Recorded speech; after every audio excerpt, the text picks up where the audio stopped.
Welcome to There Is a Method to the Madness. My name is Rob Maxwell. I'm an exercise physiologist and personal trainer. I'm the owner of Maxwell's fitness programs, and I've been in business since 1994.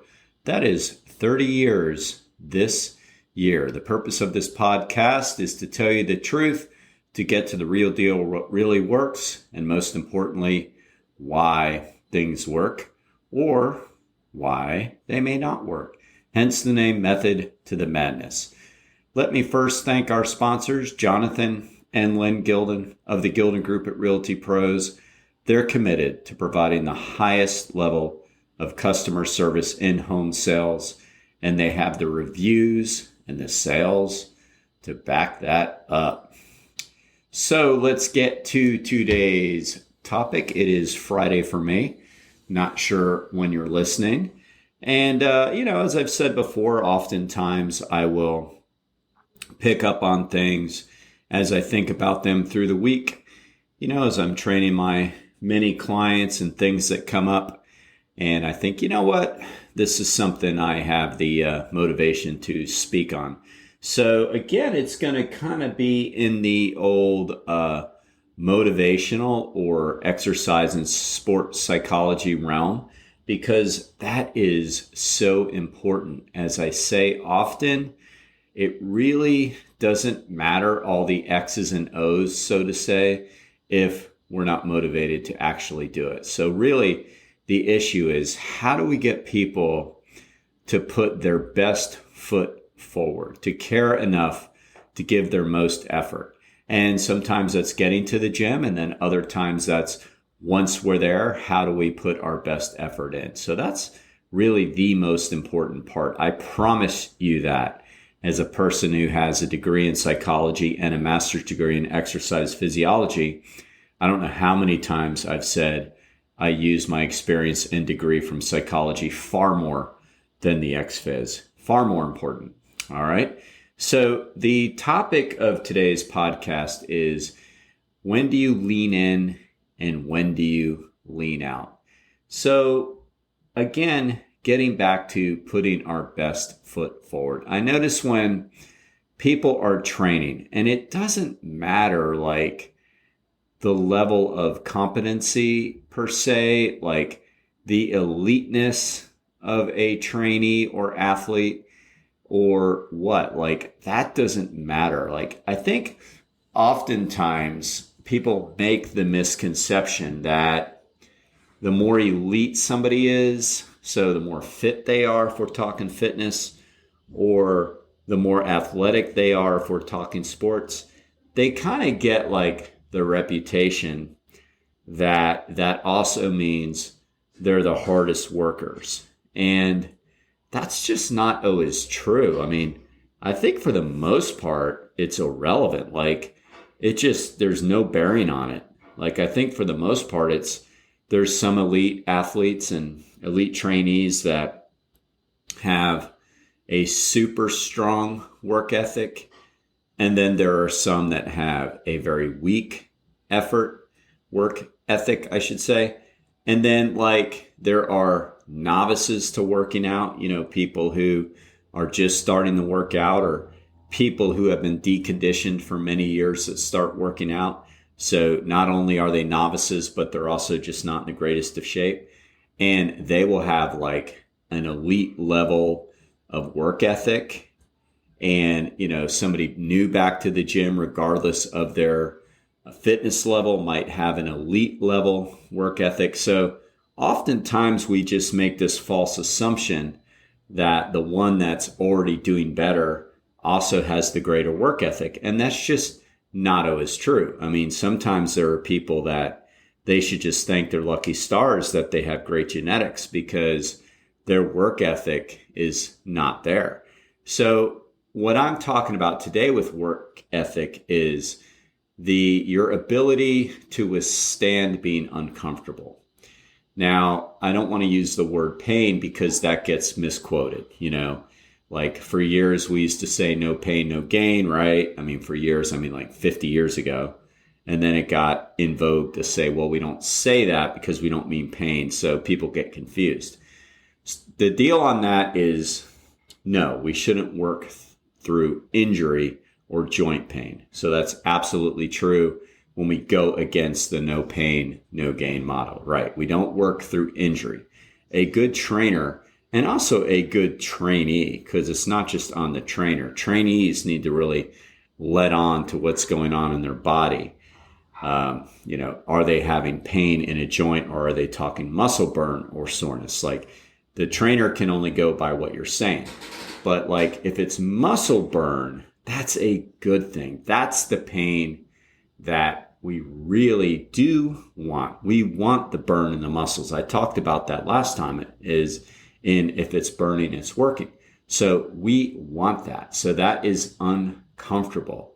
And when you're doing your cardio and you're doing some form of interval training and your heart rate is getting really high and your respiration rate is on the verge of hyperventilating, if not hyperventilating, like, that's uncomfortable. Like, nobody likes that. The funny thing I hear a lot too, along with people thinking that elite athletes always have a greater work ethic, which again isn't true.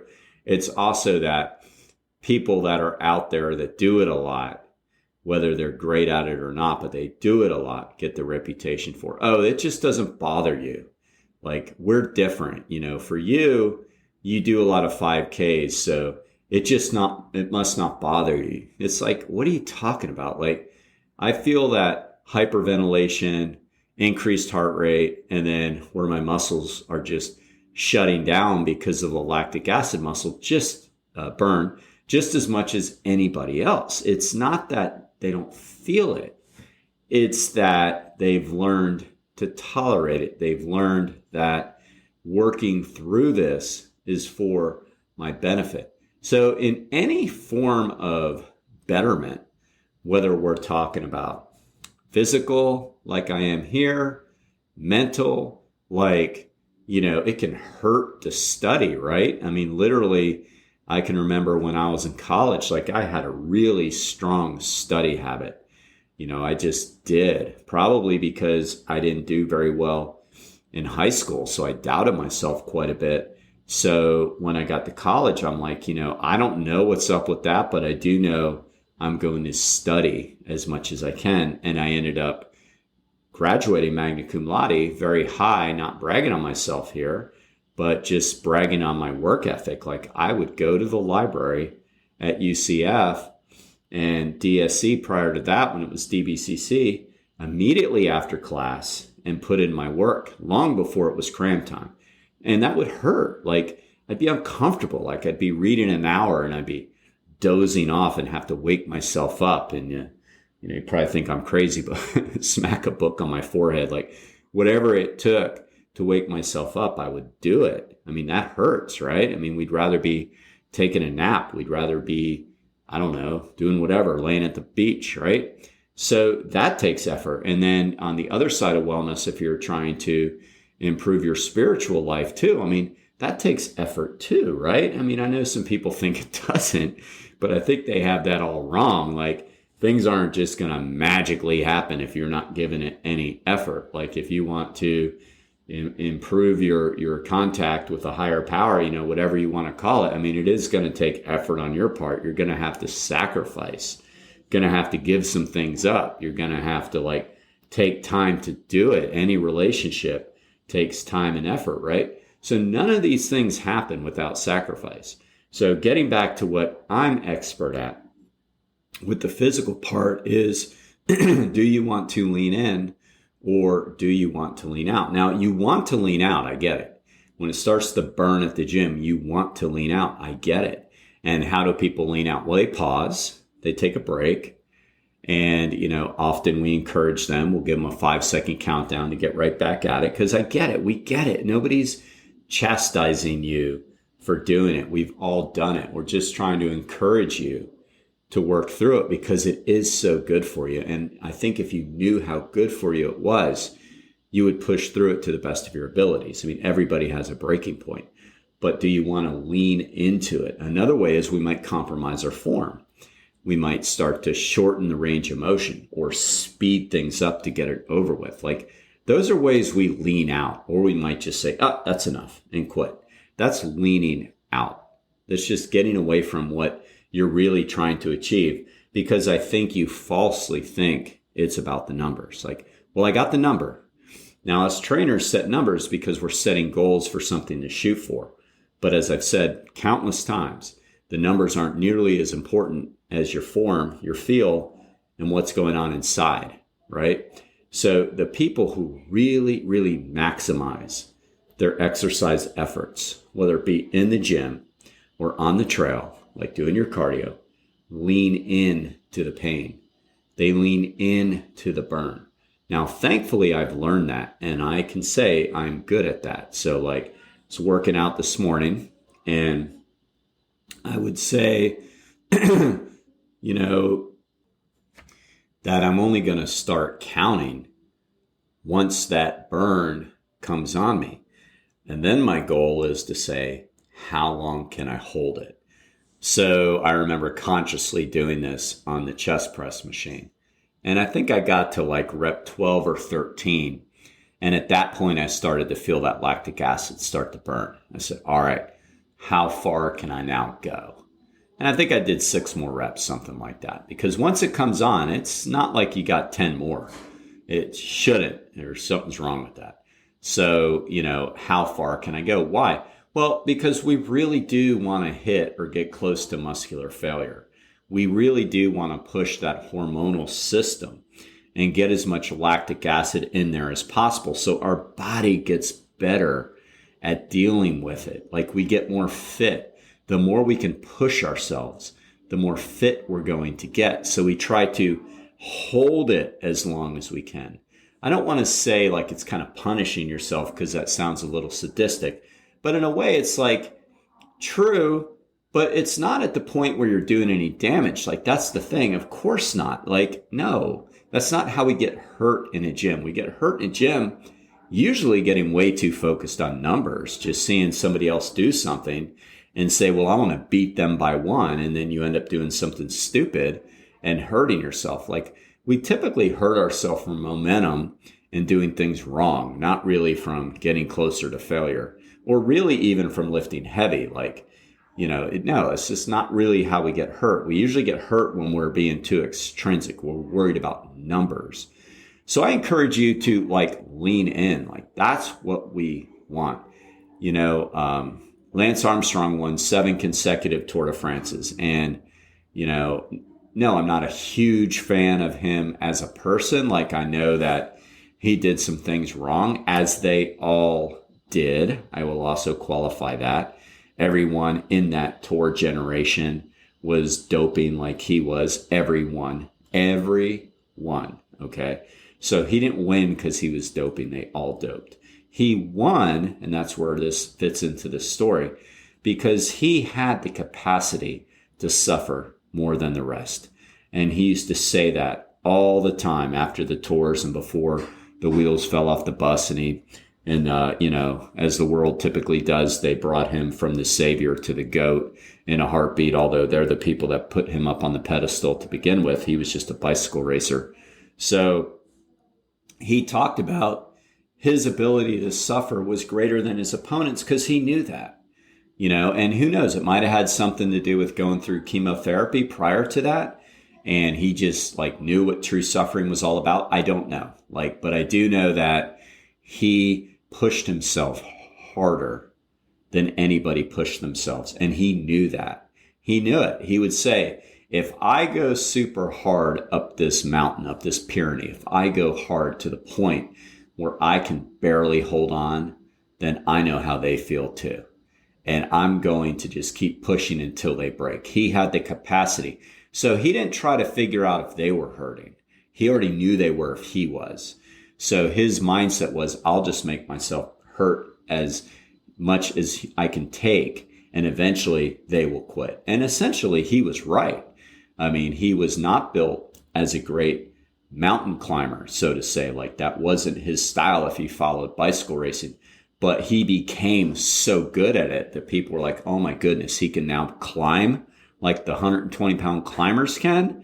And it broke him because his ability to suffer, right?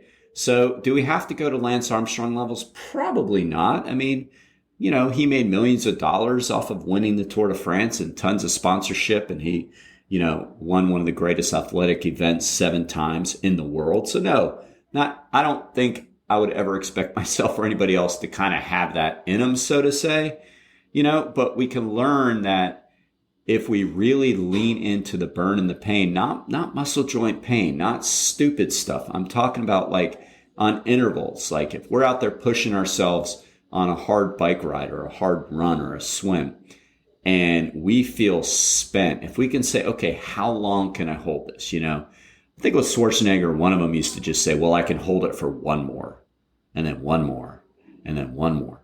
So really, this boils down to how long can you stay in it? How long can you lean into it and stay in it without worrying about numbers? Without like the only reason the numbers count at all is if like it's taking forever, the load's too light. That's really all that comes down to. Like there's a lot of elite bodybuilders who don't really even know exactly what they're picking up. It's like, oh, this looks like a good load. And they shoot for that mindset. And if they end up doing too many, they just know, okay, I need to add a little bit more weight. Like there isn't a perfect load on every given day. I mean, it's going to change based on a lot of variables. And if you're using machines predominantly for your strength training, I mean, they all change. I mean, the difference between a Precor, which I have mostly, and a MedX is night and day. I mean, it's night and day what the loads are going to feel like. 300 pounds on one, believe it or not, on a MedX machine, it's going to feel like 100. So it's just a lot of it's in their design and mechanics. So you can't go by that, So it's about how far can we push ourselves? Do you want to lean in and get better? Or do you want to lean out and wish you leaned in, right? That's what it's all about. All right. Thank you, Overhead Door of Daytona Beach, the best garage door company in Volusia County in the state of Florida. We just happen to have the franchise here owned by Jeff and Zach Hawk. Amazing individuals, sponsors of our events and sponsors of this show. Check them out at overheaddordaytona.com.